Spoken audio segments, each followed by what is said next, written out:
Hello everyone, welcome back to another video. आज हम discuss करने जा रहे हैं टंग, इसके स्ट्रक्चर, फंक्शन और इसके कौन कौन से पार्ट्स हैं और ये किस तरह टेस्ट, स्पीच और स्वॉलिंग में मदद करता है।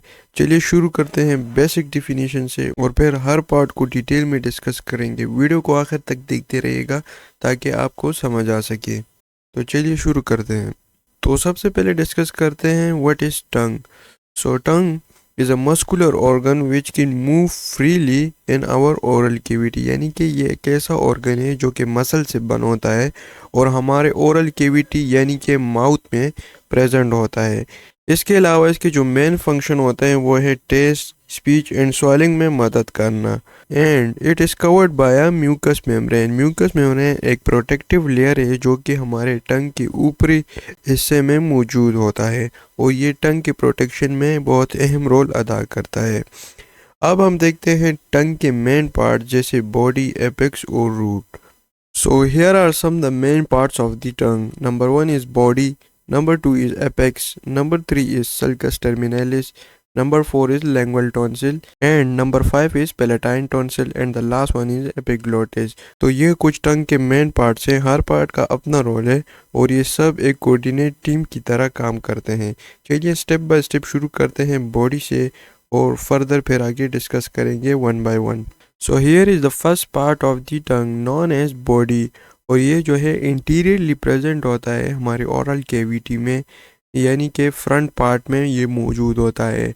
अगर आप टंग को 3 हिस्सों में डिवाइड करेंगे यानी या first one and here is second and third, तो ये जो है 2/3 हिस्सा जो है होता है ये बॉडी का होता है हमारे टंग में और ये इंटीरियरली यानी कि फ्रंट साइड पे मौजूद होता है। And it is covered with papillae. Papillae जो होते हैं ये हमारे बॉडी के सरफेस में मौजूद होते हैं विच कंटेन टेस्ट बर्ड्स, यानी कि इसमें टेस्ट बर्ड्स मौजूद होते हैं जो डिटेक्ट करते हैं टेस्ट को। इसके अलावा it has a muscular core which allow flexible movement, यानी कि ये मस्कुलर होने की वजह से ये फ्लेक्सिबिलिटी में मदद देता है। The second part is apex. Apex जो है ये टिप ऑफ द टंग होती है। अगर आप डायग्राम की तरफ देखें तो यहाँ पे ये मौजूद होता है and it is highly flexible and sensitive. ये जो है बहुत ही सेंसिटिव और नाजुक पार्ट ऑफ दी टंग होता है जो कि सेंसिटिविटी में अहम किरदार अदा करता है। ये इसके अलावा ये स्पीच और टेस्ट डिटेक्ट करने में इम्पोर्टेंट होता है। बॉडी और एपेक्स के बाद हम सल्कस टर्मिनलिस की तरफ मूव करते हैं जो बॉडी और रूट को डिवाइड करता है। सल्कस टर्मिनलिस जो होता है ये एक वी शेप ग्रूव है जो टंग के बॉडी और रूट को डिवाइड करता है। इसके सेंटर में फोरेमन सीकम है जो हमारे एम्ब्रियोलॉजिकल डेवलपमेंट का मार्क है। बॉडी, एपेक्स और सल्कस टर्मिनलिस के बाद हम रूट के इम्यून पार्ट्स लिंगुअल और पैलेटाइन टॉन्सिल्स देखते हैं। इसके बाद आता है लिंगुअल टेंसल। लिंगुअल टेंसल जो होता है ये हमारे इम्यून सिस्टम का हिस्सा होता है और ये पोस्टीरियरली प्रेजेंट होता है हमारे टंग के।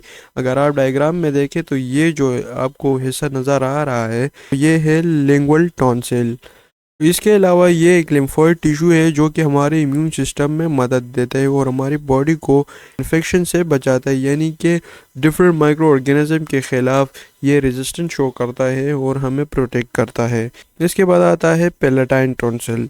पैलेटाइन टॉन्सिल ओरोफेरिंक्स में मौजूद होता है और ये वाल्डियर्स रिंग का हिस्सा है और ये इम्यून डिफेंस में इम्पोर्टेंट रोल प्ले करता है। अगर ये इन्फेक्टेड हो जाए तो टॉन्सिलाइटिस कहलाता है। टॉन्सिल्स के बाद हम लास्ट पार्ट एपिग्लोटिस की तरफ चलते हैं। So the last part is epiglottis. Epiglottis जो होता है ये टंग की रूट पर लीफ शेप फ्लैप पे जब हम खाना निकलते हैं ये ट्रेकिया को क्लोज कर देता है जैसे एक स्मार्ट गेट कीपर हो। इस तरह टंग और उसके पार्ट्स एक कोऑर्डिनेट टीम की तरह काम करते हैं जो कि टेस्ट, स्पीच और स्वेलिंग को स्मूथली कंट्रोल करते हैं। So here is the summary of the tongue. Tongue एक मस्कुलर ऑर्गन है जो कि टेस्ट, स्पीच और स्वेलिंग में मदद करता है। इसके अलावा क्लिनिकली अगर कोई इन्फेक्शन, टेस्ट लॉस या स्वेलिंग प्रॉब्लम हो तो ये टंग और उसके पार्ट्स की वजह से हो सकता है। इस लेक्चर में हम सारे पार्ट्स को लॉजिकली और स्टोरी के जरिए कनेक्ट करा है ताकि हर पार्ट को रोल क्लियरली याद रहे। If this video helps you Please don't forget to like and subscribe and stay connected with me because the next lecture will be on taste. So stay connected and keep learning. Thanks.